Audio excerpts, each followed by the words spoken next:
స్మరణ మాత్రం చేతనే ముక్తి ప్రదాయకంగా భావిస్తారు అరుణాచలాన్ని. పంచభూత లింగాలలో తర్వాత క్షేత్రం అరుణాచలం. ఈ అరుణాచలానికి ఎలా వెళ్ళాలి? అసలు ఈ క్షేత్రం వెళ్తే తొలుత ఏం చేయాలి?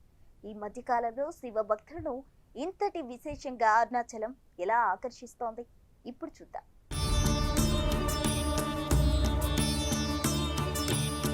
కాశీలో మరణిస్తే ముక్తి, అదే స్మరణాత్ అరుణాచలే అంటారు చాగంటి వంటి ప్రవచనకర్తలు. అరుణాచలాన్ని తలుచుకున్నా చాలని అంటారు పండితులు. ఒక మనిషి అరుణాచలం వెళ్తే ఆ వ్యక్తి జీవితంలో ఒక మలుపు తీసుకుంటుందని అంటారు. పరమేశ్వర, నాకేం తెలియదు, నా పాప ప్రక్షాళన చేయమని ఆయన కోరుకుంటూ వెళ్తే సులభతరంగా అరుణాచలేశ్వరుడి దర్శనం జరుగుతుందని అంటారు.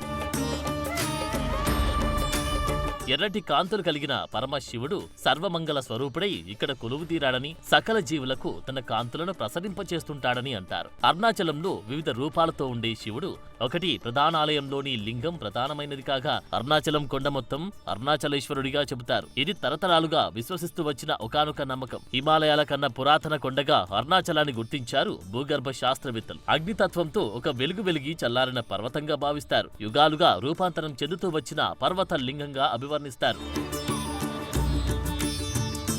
అరుణాచలం లేదా అన్నమలై అనే పేరు గల ఈ క్షేత్రంలోని శివుడు తమిళనాట వెలిసిన 4 పంచభూత లింగాల్లో అగ్నితత్వ లింగముగా పేరు. అరుణ అంటే ఎర్రటి, చలం అంటే కొండ అని అర్థం. ఆ రుణ అంటే పాపంలను హరించినదని కూడా అర్థం. తమిళంలో ఈ ప్రాంతాన్ని తిరువన్నమలై అని కూడా అంటారు. తిరు అంటే శ్రీ, అన్నమలై అంటే పెద్ద కొండ అని భావన.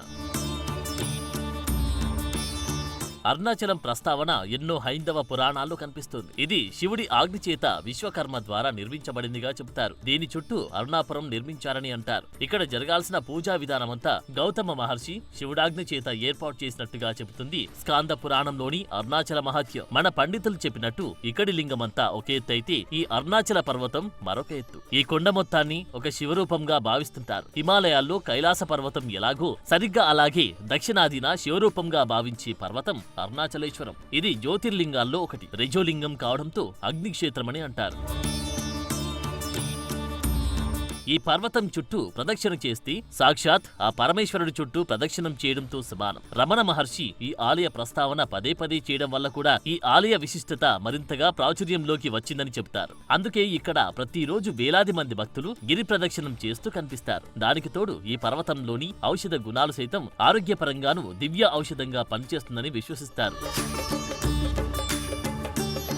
అరుణాచలం వెళ్లిన వారు ప్రధానంగా నిర్వహించాల్సిన క్రతువు గిరి ప్రదక్షిణ. ఈ మధ్య కాలంలో గిరి ప్రదక్షిణ చేయడానికి వీలుగా రోడ్డు పక్కన కాలిబాట నిర్మించారు. ఎక్కువ మంది పగటిపూట కంటే రాత్రిపూటి ఈ గిరి ప్రదక్షిణ చేయడానికి ఇష్టపడతారు. రమణాశ్రయానికి 2 కిలోమీటర్లు వెళ్లాక కుడివైపునకు తిరిగి రోడ్డు మధ్యలో ఒక వినాయకుడి ఆలయం వస్తుంది. అక్కడి నుంచి చూస్తే ఈ కొండ మొత్తం ఒక నందీశ్వర ఆకారంలో దర్శనమిస్తుంది. గిరి ప్రదక్షిణ మొత్తం 14 కిలోమీటర్లుండగా మార్గ మధ్యలో వచ్చి అష్టలింగాలను దర్శించుకుంటూ వెళ్లాలి. అప్పుడే అరుణాచల గిరి ప్రదక్షిణ చక్కటి ఫలితాన్ని ఇస్తుందని విశ్వసిస్తారు. ఇక్కడే మోక్ష ద్వారాన్ని సైతం సందర్శించి ఆయా భక్తులు తమకిక జన్మలున్నాయా లేవా అన్నది కూడా ఒక పరీక్ష జరుపుతుంటారు.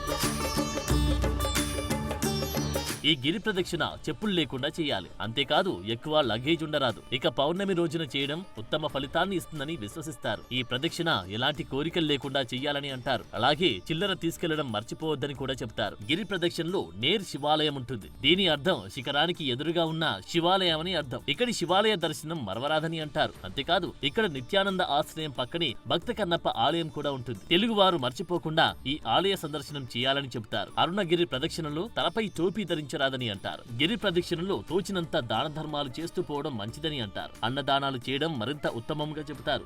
త్వరగా గిరి ప్రదక్షిణ చేయడం కన్నా నిండు గర్భిణిలా ఎంత నెమ్మదిగా ప్రదక్షిణం చేస్తే అంత మంచిదని అంటారు. గిరి ప్రదక్షిణం చేసేటప్పుడు ఆగే ప్రతి ఆలయంలోని విభూది ధారణ శ్రేష్టమైందని అంటారు. పెళ్లి కాని వారు, సంతాన భాగ్యం లేని వారు ఇక్కడి దుర్వాస ఆలయం పక్కన ఒక చెట్టుకు తాడు కట్టడం ఆచారం. అలా చేశాక చక్కటి ఫలితం వస్తుందని భక్తులు అధికంగా విశ్వసిస్తుంటారు.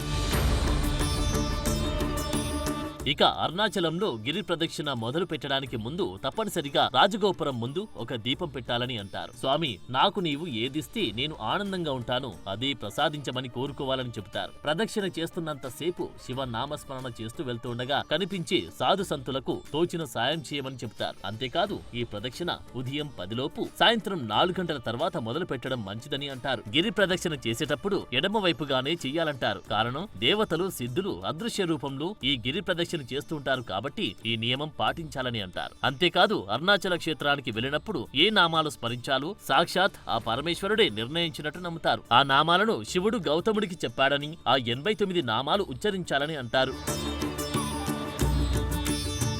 రమణాశ్రమం అరుణాచలేశ్వరాలయానికి 2 కిలోమీటర్ల దూరంలో ఉంటుంది. అరుణాచలం వెళ్లిన వాళ్ళు రమణాశ్రమాన్ని తప్పక సందర్శిస్తూ ఉంటారు. ఇక్కడ స్థానికుల కంటే విదేశీయులే ఎక్కువగా కనిపిస్తారు. సాయంత్రం సమయంలో రమణాశ్రమంలో చేసే ప్రార్థన చాలా బాగుంటుంది. రమణాశ్రమంలో రమణుల సమాధిని సైతం సందర్శించవచ్చు. రమణాశ్రమంలో కోతులు ఎక్కువగా కనిపిస్తాయి. నెమళ్లు కూడా ఎంతో స్వేచ్ఛగా తిరుగుతుంటాయి. రమణాశ్రమంలో లక్ష్మి అనే గో సమాధితో పాటు కాకి సమాధి, శునక సమాధిని కూడా చూడవచ్చు. ఇవన్నీ వరుసగా ఉంటాయి. అక్కడ గ్రంథాలయంలో రమణ మహర్షికి చెందిన ఎన్నో పుస్తకాలు లభిస్తాయి. ఆశ్రమంలో ఉండాలంటే ముందుగానే వసతి కోసం పేరు నమోదు చేసుకోవాల్సి ఉంటుంది.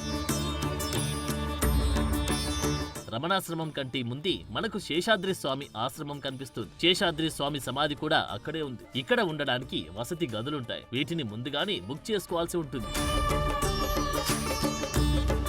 చెన్నై నుంచి 185 కిలోమీటర్ల దూరంలో ఉంటుంది అరుణాచలం. చెన్నై నుంచి బస్సు, రైలు సౌకర్యం ఉంది. చెన్నై నుంచి అరుణాచలం చేరడానికి 4 నుంచి 5 గంటల సమయం పడుతుంది. ఇక హైదరాబాద్ నుంచి అరుణాచలం చేరుకోవడానికి ట్రైను లేదా బస్సులో వెళ్ళొచ్చు. ట్రైన్ లో అయితే సికింద్రాబాద్ నుంచి తిరువన్నమలై స్టేషన్ కి నేరుగానే ట్రైన్లుంటాయి. అక్కడి నుంచి 2-3 కిలోమీటర్ల దూరంలో ఆలయం ఉంటుంది. బస్సులో అయితే విజయవాడ మీదుగా అరుణాచలం బస్సులు నడుస్తూ ఉంటాయి. ఆలయంలో దర్శనానికి సాధారణ రోజుల్లో 30 నిమిషాల నుంచి గంట సమయం పడుతుంది. వారాంతాల్లో ఇతర పండుగ రోజులలో 2 నుంచి 3 గంటల టైం పట్టవచ్చు.